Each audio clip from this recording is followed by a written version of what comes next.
6-Minute English. From BBC Learning English. Hello, this is 6-Minute English and I'm Catherine. And I'm Sam. Now, Sam, have you been watching the World Cup? Cricket or football? Because they're both being played at the moment. They are now. I'm talking about football, the Women's World Cup.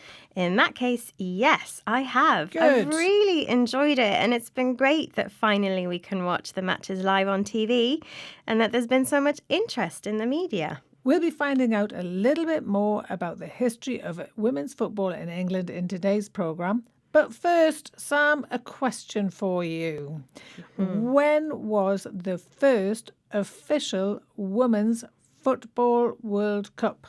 Was it A, 1970, B, 1988, or C, 1991? What do you think, Sam? Well, I think I can get this through mathematics rather than knowledge. So I'm not going to say it right now, but I'll tell you later. OK, well, I'll tell you the answer later in the programme. Now, Gemma Clark is a writer on women's football in England, and she spoke recently on the BBC Women's Hour programme. Here, she describes the reaction throughout the years to women's football. Has it been easy for the women's game in England? Women's football has really been a struggle to play, to have any kind of agency and to be taken seriously as athletes. That can be seen throughout history. I think every moment that women's football has had, there's been a kind of a backlash afterwards or a kind of attempt to keep women back and to dampen enthusiasm for the sport.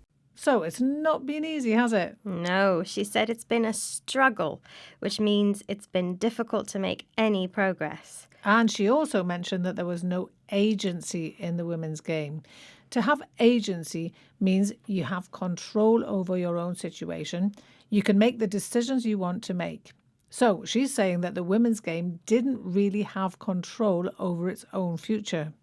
Every time they had some success, there was a backlash. There was a negative reaction to their success. That's right. And she goes on to say that people tried to dampen enthusiasm for the sport. They tried to make it difficult to see and enjoy it. So, who tried to dampen enthusiasm and how did they do it? Well, during and after the First World War, women's football became really popular with crowds of up to 50,000 watching games. It may have been popular with the crowds, but it wasn't so popular with the men who ran the game, the English Football Association. Here's Gemma Clark again.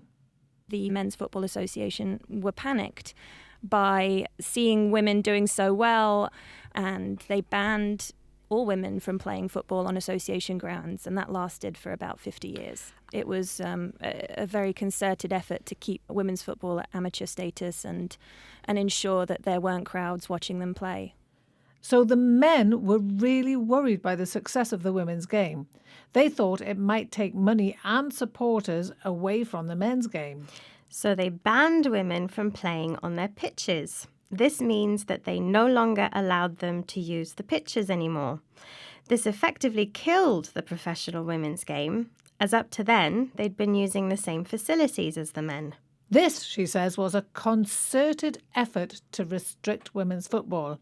When you make a concerted effort to do something, it means that you try really hard to do it. I'm pleased to say that the ban on women using Football Association pitches was eventually lifted, although only comparatively recently in 1971.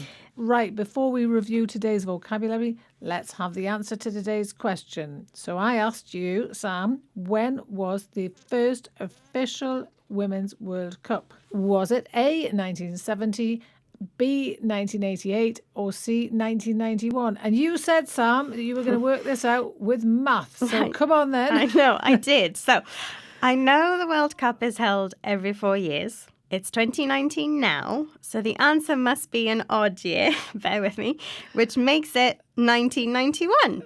Am I right, Catherine? Right, well, we'll see if that mathematical approach is any better than actually just knowing the answer. The first World Cup for women was actually held is... Oh, come on, hurry up. Let me out of my misery. 19... Oh, no. 70. Oh, I can't believe I got that wrong. But it wasn't an official tournament. The first official Women's World Cup was indeed 1991. Hey, you see? Your maths worked. So well done, Sam, and everybody else who got that right. Now, before we get to extra time and penalties, let's recap today's vocabulary. A struggle is how you can describe something that is very difficult to achieve, something you have to fight for. To have agency means being able to act independently and have control over your own choices. A backlash is a strong negative reaction to something. If you try to dampen enthusiasm for something, you try to make people less interested in it. Banning something means using certain powers to stop something from happening. And finally, making a concerted effort means trying really hard. Well, the final whistle has blown for us today. We'll see you again soon, and don't forget to look out for more from the BBC Learning English team online, on social media, and on our app. Bye for now. Bye! 6 Minute English. From BBC Learning English. Thank you so much for watching this video. I hope you enjoyed it. We have many more exciting videos to help you improve your English. So be sure to subscribe to our channel to get the full experience of our YouTube channel. See you there!